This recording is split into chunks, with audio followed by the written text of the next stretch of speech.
118 years ago, in the year 1898, because the Shroud of Turin was photographed for the first time, we're seeing the image the way it was meant to be seen, with the rights and lefts corrected and the colors corrected, because the image on cloth is a mirror image with rights and lefts reversed and inverted colors. It is a total color inversion image, exactly as what we would see in a photographic negative.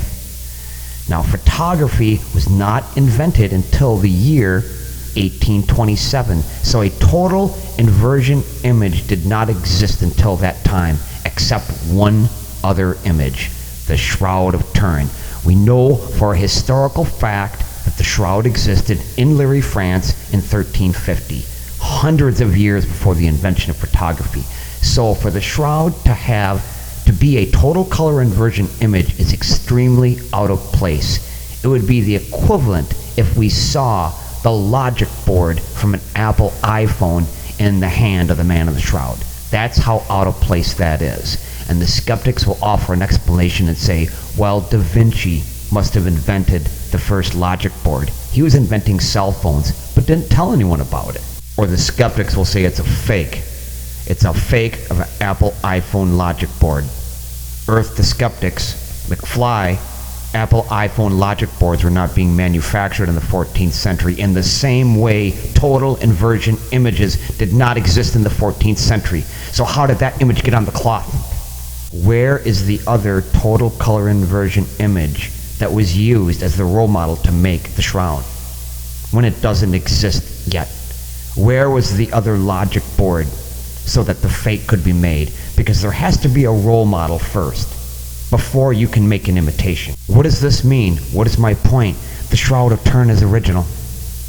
It's the first total color inversion image ever created in history. It has properties of a hologram. It has properties of an X-ray photograph. Is one going to argue that this was done by a man or a group of people in an ancient time period with stone, knife, and bearskin technology? Are you serious? These types of alternative theory explanations are nothing short of offering you a ride on a freight train going straight into crazy town. So the next time you see a video uploaded offering a theory that the shroud is a painting by Da Vinci, or it's a statue covered in paint pressed against the cloth, or it's camera obscura, click off that video, turn it down, because they're insulting your intelligence. The shroud image was created by a higher power intelligence / God, and we are going to prove that beyond any reasonable doubt in this video, beyond any doubt.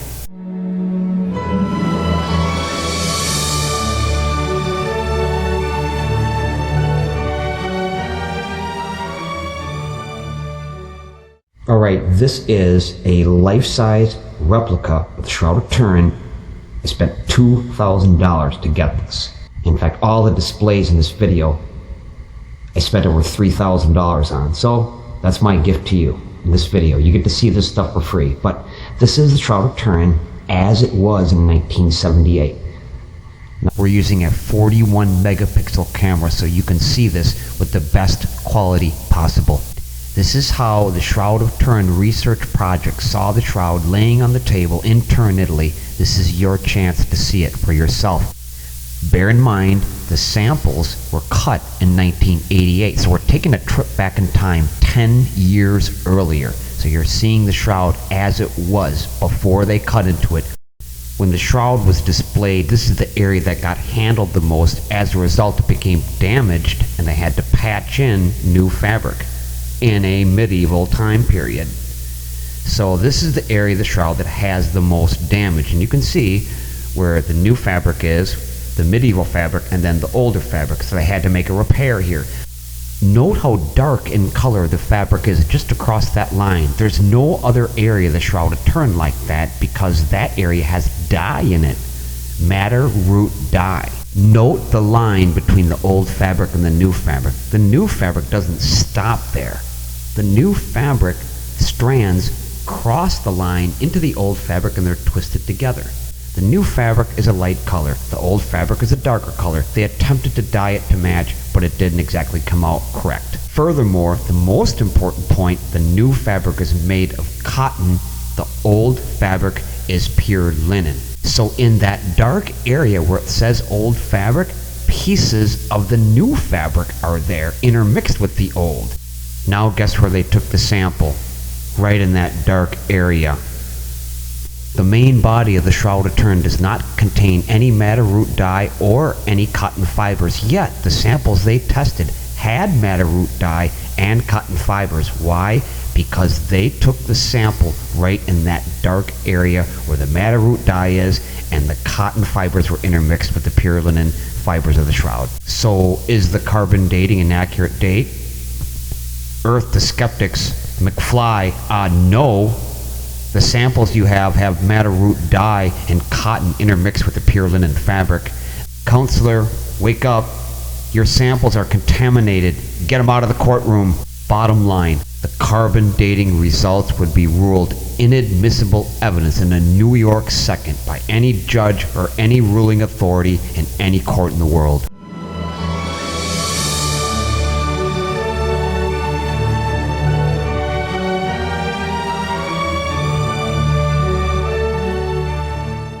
The Shroud of Turin is either the authentic burial cloth of Jesus or it's not. And all the evidence, when it's put on a scale, tips all the way over as far as it can go. And of course, what side is that on? Authentic. On the other side, what do we have? We have absolutely nothing. That's because the skeptics don't have any evidence, unless you want to call character assassination a piece of evidence. But that does not hold any weight. It does not tip the scale in the other direction. It is a tactic used to create reasonable doubt. It's what you do when you don't have evidence. When the weight of the forensic evidence on the other side bears down on you, that's what you become reduced to. And the forensic evidence tips the scale all the way as far as it can go to what? Authentic. All right, let's read from Scripture. Matthew 20:18. Behold, we go up to Jerusalem, and the Son of Man shall be betrayed unto the chief priests, and they shall put him to death, and shall deliver him to the Gentiles, to mock and to scourge and to crucify him, and on the third day he shall rise again. Alright, now let's compare to what's written in Scripture to the forensic evidence on the Shroud of Turin and see if it matches up. No less than 7 forensic pathologists confirm without doubt that a genuine person made contact with the shroud. He was dead, he was mocked with a crown of thorns, he was scourged, and he was crucified, and there's no evidence of decomposition on the shroud, meaning that the body that was in there was not there very long, less than 3 days. We know for a forensic fact the man in the shroud was dead. The knees are in a locked position from rigor mortis. Who buries someone with their knees raised? Unless the body was in rigor mortis and you were in a hurry to get the body in the tomb. Just like the historical record in the burial of Jesus. There's a post-mortem side wound. That's a no-brainer. That means the person is dead. First stage of rigor mortis is what? The eyelids, the neck, and the jaw stiffen up. And you can see on the man in the shroud, his jaw is stiff. It's locked up. I mean, you can see visible teeth. And the final clue, the slightly swelled stomach. That doesn't happen until 48 hours after death. So the man in the shroud has been dead for 48 to 72 hours, and then his body was risen during the image process. So this matches the whole passage right from the beginning. The man in the shroud, he's mocked, he's scourged, he's crucified, he died, and on the third day he rose. He was risen. That is what the forensic evidence says happened. In order to have distance information on the shroud, to have colored versus uncolored fibers, which represents the distance the body was to the cloth at the time the image was formed, that means what? That means the body had to be raised off the ground. There had to be a separation between the cloth and the body, and that means risen. So the man in the shroud was risen after 3 days. Bear in mind, the bloodstains are first, and the image is over the bloodstains. They are 2 separate events, and the forensic evidence tells us that this image process took place 48 to 72 hours after the blood made contact with the cloth. Those are the forensic facts of the case file, and they are indisputable. Anyone in disagreement is in disagreement with no less than 7 forensic pathologists and blood chemistry experts.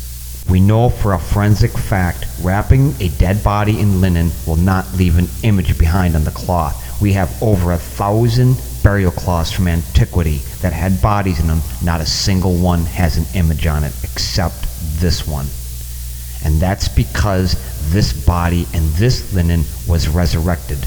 What this really is a 2 plus blank equals 4 type challenge, and only one answer fits. The only person this can be is Jesus Christ. He's the only person in history we know of that was mocked, scourged, crucified, died, placed in an expensive linen, and told people previously he was going to be risen on the 3rd day. And that is exactly what the forensic evidence says happened in this case.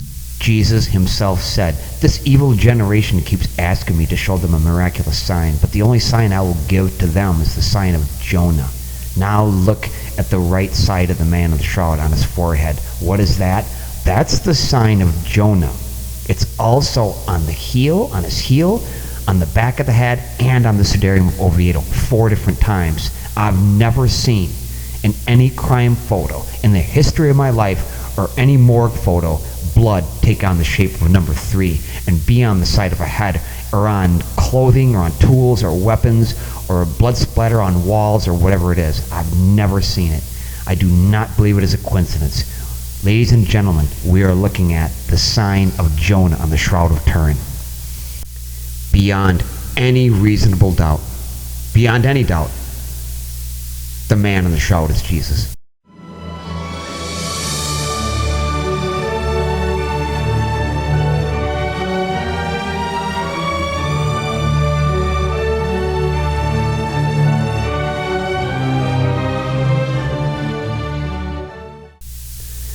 Oftentimes in an unsolved murder case or a missing persons case that's become a cold case where years have gone by and they cannot find the person or they cannot find the person responsible for committing a crime, the FBI will be brought in to do a character profile analysis.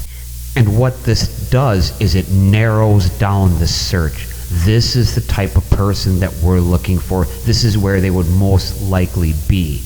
And bottom line, we want to solve a mystery. What kind of person would be responsible for creating an image such as the shroud? What kind of character would this be? So we made a character profile based on the chemistry and physics of the shroud, all the forensic evidence. Well, we can say that this would be a very bold and assertive type of character, a very brilliant. He would be very caring. He would have to care a lot about this person. Definitely be extremely creative, very careful in how that image was put on that linen. It's only 1/100th the thickness of a human hair, extremely delicate. This is a very foresighted type person, a foresighted type creator that has knowledge of the future, very immaculate in his work. The image is 1/100th the thickness of a human hair, and that maintains that same consistency throughout the entire 14-foot cloth. It's never thinner than that, never thicker than that. Extremely immaculate. This is an intelligent person. This is a loving person that really cared about this person. He wants to make sure you never forget him. This image was created and designed for a mass audience. So this is a creator that wants to give to everybody. A very self-giving type of character and very sympathetic for what this man went through. To say the least, feels a deep sense of sentimentality about this person, a very sincere type character. Now add deceiving, deceptive liar to that list. Does that fit in? Bold and assertive, brilliant, caring, creative, careful, foresighted, immaculate, intelligent, loving, self-giving, sympathetic, sincere, and a liar. What could we add to this list that would fit in? Honest. This would be an honest character, not involved in fraud or deception. Now we also did a character profile analysis on Jesus of Nazareth. These are all the character traits he displayed during his ministry. Jesus was very bold and assertive, a very brilliant speaker, a very caring person, very creative, very careful, extremely foresighted, immaculate in his work, intelligent, a very loving person, very self-giving, very sympathetic toward others, and extremely sincere. There's an old saying, the apple doesn't fall too far from the tree. Like father, like son. If a forensic handwriting expert examined this creator's work, he or she would say, this person writes with a laser beam that's 1/100th the thickness of a human hair and works in a systematic order unlike anything he or she has ever seen on this earth before. My point, the creator of the image is the father of Jesus, and the man in the shroud is Jesus.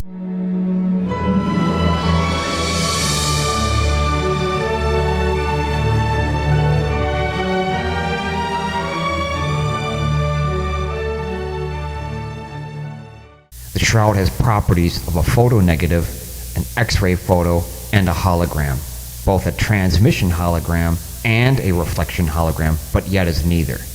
It is not a hologram, it is not an X-ray photo, it is not a photonegative, it is a combination of those three things. So the shroud image is what? A photographic X-ray holographic image.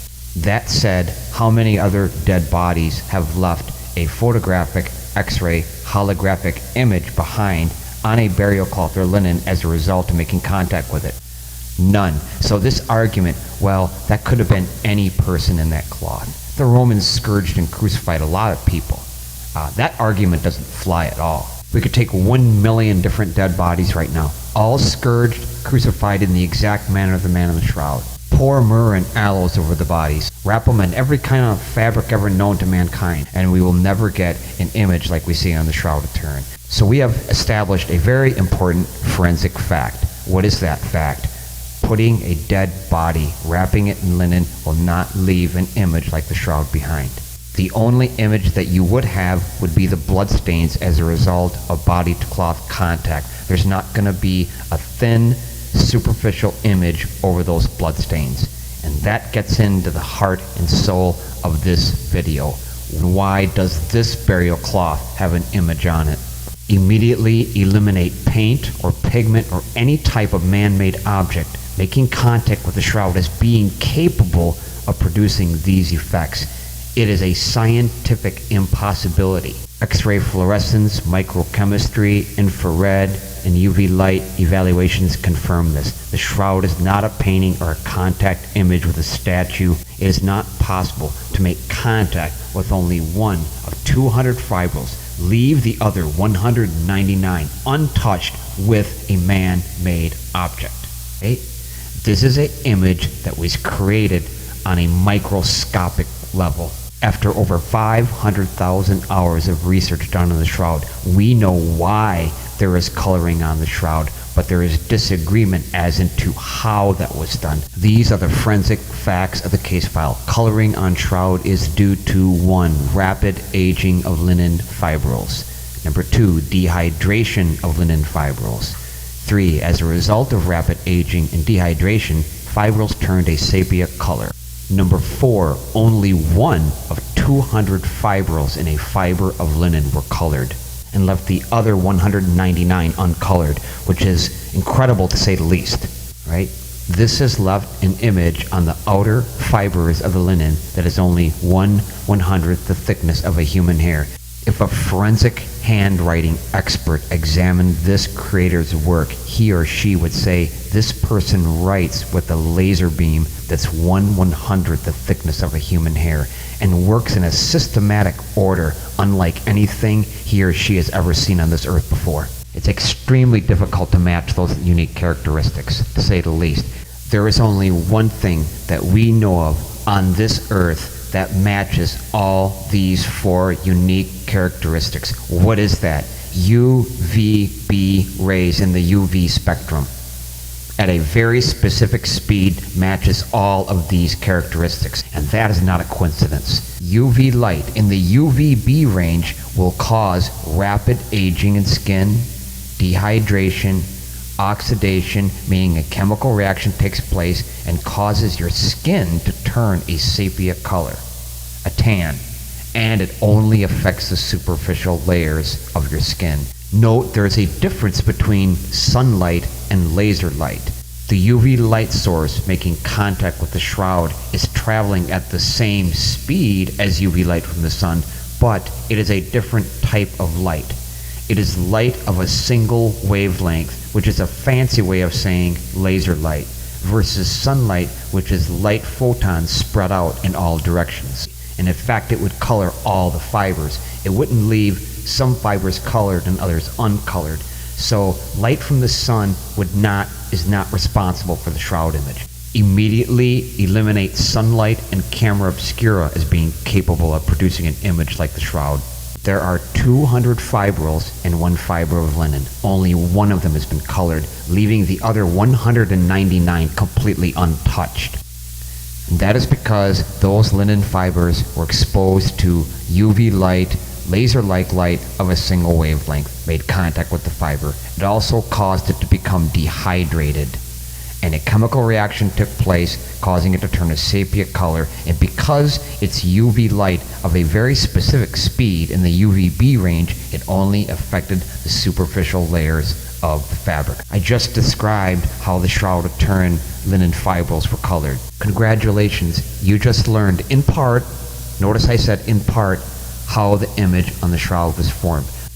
Alright, let's go a little bit deeper. Is there anything in the human body that emits laser-like light in the UV range? And the answer is yes, there is. Human DNA emits photons of light in each second that passes. It's laser-like light, and it is also what? It is in the UV range. In each second that passes, we emit approximately 100,000 up to 1 million photons of light in every second that passes. We just quoted you a scientific fact that has been observed. That is not wild theory, that is not speculation. So we know it's possible that DNA can emit light. We believe the process is amplified. Now imagine that process amplified, as if you brought a multi-wave oscillator up to your body.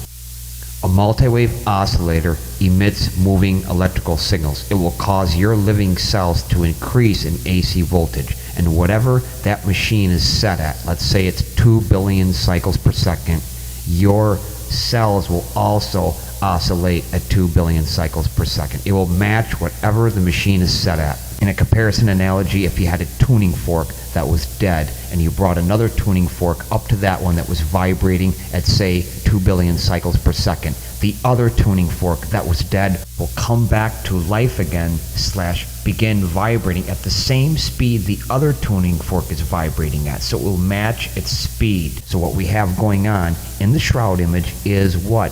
The field action of resonance. The field action of resonance is not unlike bringing life to something that was dead. Something that was unmoving now becomes moving. Something not oscillating now is oscillating. In the same way, a moving electrical signal was brought up close to the body of Jesus and caused his unmoving cells to start moving / oscillating. This caused light to emit from the DNA, which made contact with the shroud fabric. So a moving electrical signal, a source of light radiation, oscillating in the UVB range, came right up close to the body of Jesus and caused his DNA to oscillate at the same frequency. And this particular frequency causes the DNA to emit light. And that light made contact with the Shroud of Turin.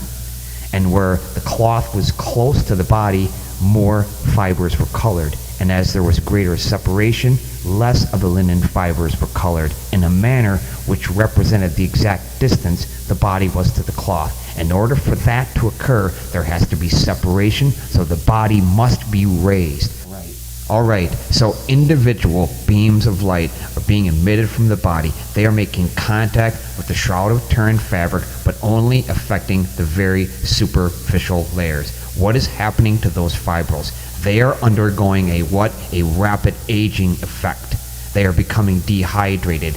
A chemical reaction takes place called oxidation. As a result of that, they are turning a sepia color. To To accomplish that, a laser beam would need to make contact with just that one linen fibril, and that beam would have to be 1/100th the thickness of a human hair, and it would also have to be traveling at a very specific speed in the UV spectrum. And because it's UVB rays and a very specific speed in the UV spectrum, the image is extremely superficial. If it makes contact with the linen at a speed that's too slow or too fast, it will either not color the linen or it will completely burn it. It will damage it. It'll burn through all 200 fibers. So it has to be a very specific speed in which the electrical signals would be moving out of the body. As improbable as that may sound, the body must be the light source. The distance information on the shroud is saying this electrical signal left the body, made contact with the cloth, and here is how much distance was in between the cloth and the body at that time. So what is the light source? It absolutely must be, with 100% certainty, the body. There is no other possibility. My point, the creator of this image is capable of controlling the number of times an electrical signal oscillates in 1 second with 4 decimal point accuracy, and knows how to color only one fibril of linen without damaging it and leaving the other 199 untouched. The colored versus uncolored fibers in the shroud represent numbers, math points, distance points, and the variance in color is achieved by the number of colored versus uncolored fibers in a given area. So what we're looking at with the shroud is 4 decimal point math converted into color at the microscopic level. The shroud is a microscopic masterpiece. And to further add to the complexity of the whole image process, the creator of the image decided to illustrate what we see as dark as light and what we typically see as light as being dark. So the image has all the properties of a photo negative, also has properties of an X-ray photo, also has properties of a hologram, both a transmission hologram and a reflection hologram, yet is neither. So again, what is the shroud? It's a photographic X-ray holographic image. Beyond any reasonable doubt. Beyond any doubt, a higher power intelligence / God is involved in the image process. This creator really went all out doing this image. Photographic X-ray holographic image. He loved this man. He loved this man deeply. He loved this man deeply. He loved this man deeply.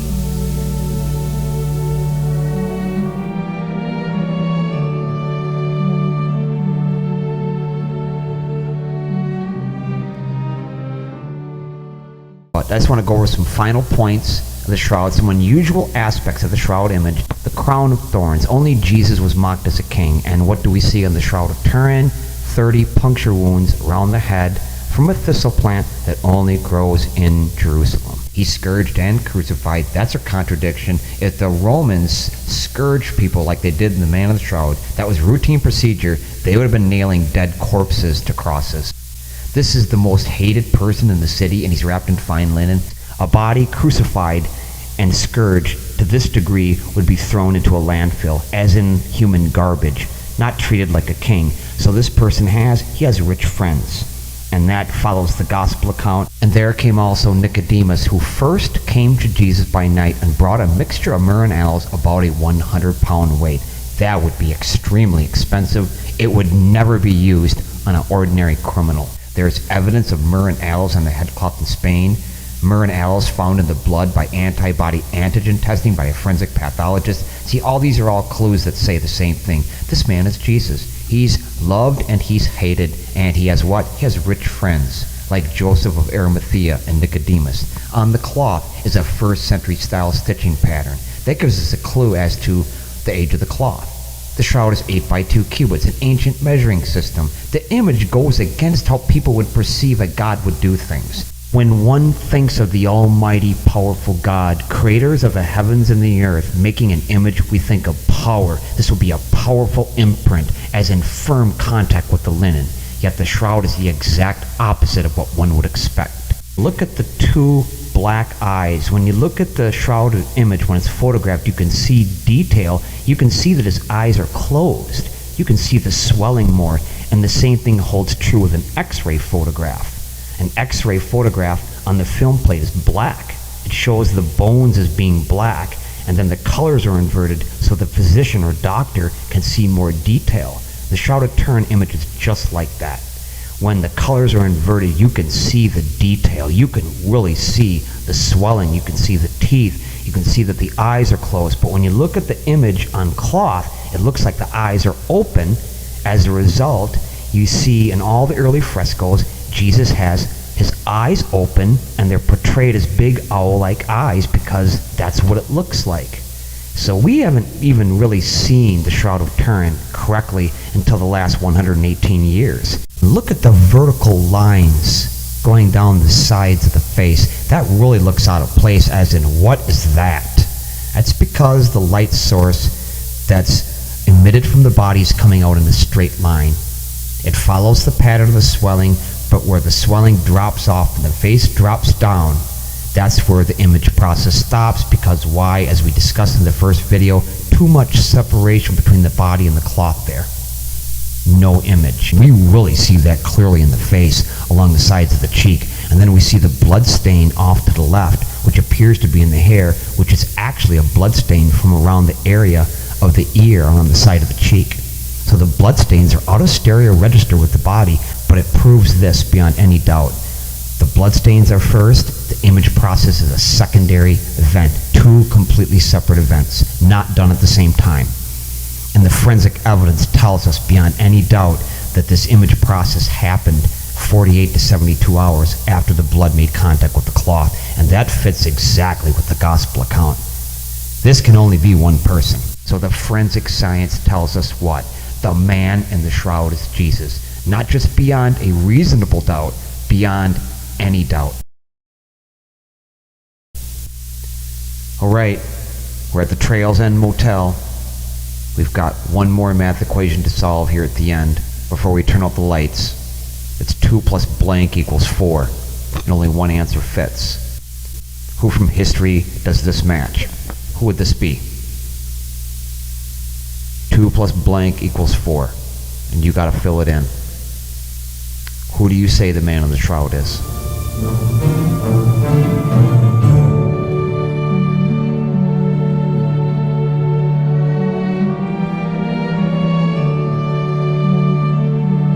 So that's why we made this video, so that you could be saved, so that you could have a chance to have eternal life in the kingdom of heaven, to believe and be baptized.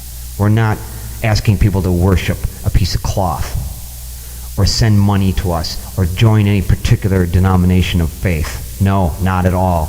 If you want to be baptized, if you believe and you want to be baptized, ask for it. Just flat out ask. That's it. Thank you for watching this video.